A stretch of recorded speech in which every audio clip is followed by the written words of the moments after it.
역대상, 역대하. 오늘날 우리가 읽는 성경에는 둘로 나뉘어 있지만 원래는 그렇지 않았습니다.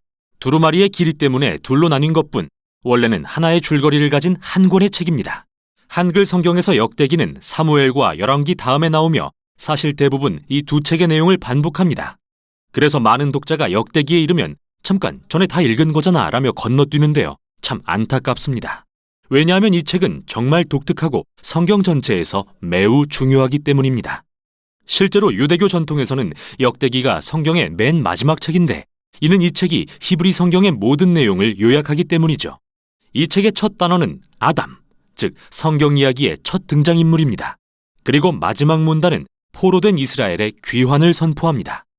저자는 알 수 없지만 내용으로 미루어 볼 때 이스라엘이 바벨론 포로에서 돌아온 뒤 몇백 년 후에 누군가가 쓴 것으로 보입니다.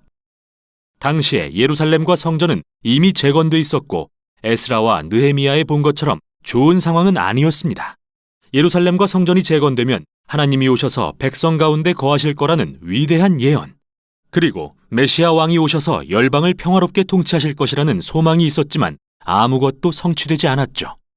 그래서 역대기의 저자는 다윗과 솔로몬 등 역대 왕들의 이야기를 재구성함으로써 미래에 대한 소망의 메시지를 전하려고 합니다. 이 책은 두 가지의 분명한 주제를 강조하기 위한 구조로 되어 있는데요. 첫째는 장차 오실 메시아 왕에 대한 소망, 둘째는 미래의 새 성전에 대한 소망입니다. 그럼 두 주제를 자세히 살펴보죠. 역대상은 9장에 걸친 긴 족보로 시작됩니다. 이 부분을 읽을 때 지루하다고 느낄 수도 있습니다. 하지만 이 족보는 정말 중요합니다. 저자는 여기서 주요 인물들을 열거함으로써 구약의 전체 줄거리를 요약하는데요. 그러면서 특히 핵심이 되는 두 개의 계보를 강조하고 있죠. 먼저 약속된 메시아 왕의 계보입니다. 많은 지면을 할애해 유다의 계보를 따라 다윗 왕에 이릅니다. 메시아의 언약을 받은 인물이죠. 그리고 다시 다윗으로부터 당대까지의 족보를 기록합니다. 두 번째로 강조되는 계보는 제사장 직분을 받아 성전에서 섬긴 아론의 후손들입니다. 이렇게 우리는 처음부터 이 책의 큰 두 주제를 알 수 있습니다. 장차 오실 메시아에 대한 소망, 그리고 그가 지으실 새 성전에 대한 소망 말이죠. 그것이 이 오래된 족보의 의의입니다. 다음은 다윗에 대한 이야기로 전환됩니다. 대부분 사무엘에 나왔던 이야기라 익숙하지만 여기에도 정말 중요한 차이점이 있습니다. 먼저 저자는 다윗의 부정적인 이야기는 모두 제외합니다. 유약하고 부도덕하게 묘사된 부분 말이죠.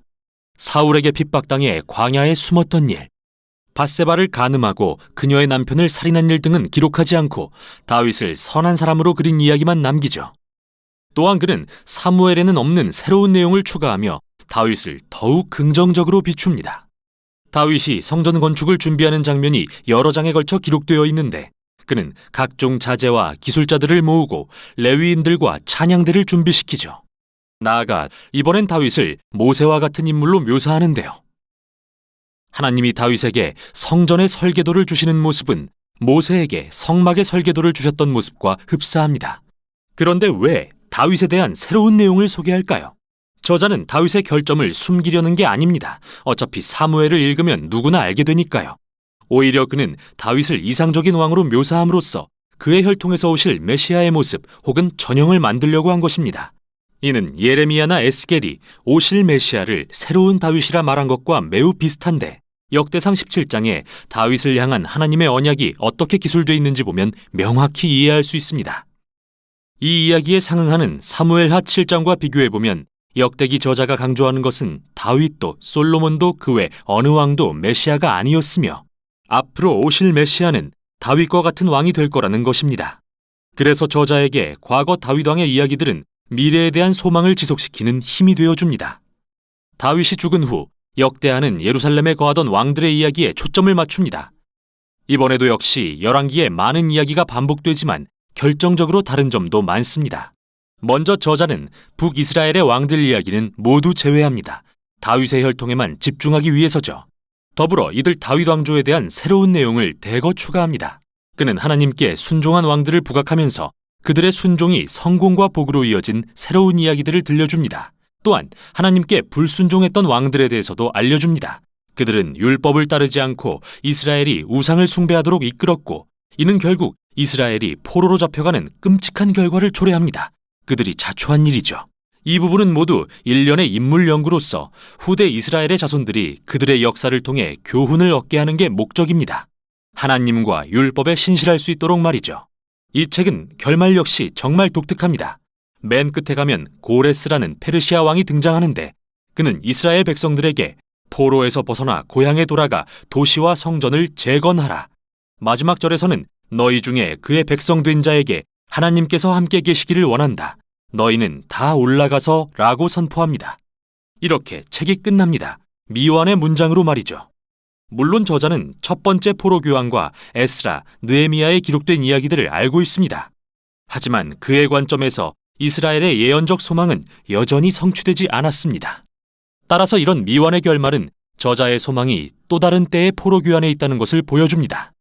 마침내 메시아가 오셔서 성전을 재건하고 하나님의 백성을 회복시키실 바로 그때 말이죠. 이렇듯 히브리 성경의 마지막 책인 역대기는 미래를 향하며 마치고 있습니다. 이 책이 하나님의 백성에게 미래를 향하기 위해 과거를 돌아보라고 촉구하는 이유는 바로 과거가 미래의 소망의 근원이 되기 때문입니다. 이렇게 역대기는 결말을 찾아가는 이야기로서 구약의 대단원의 막을 내립니다. 이것이 역대기가 전하는 내용입니다.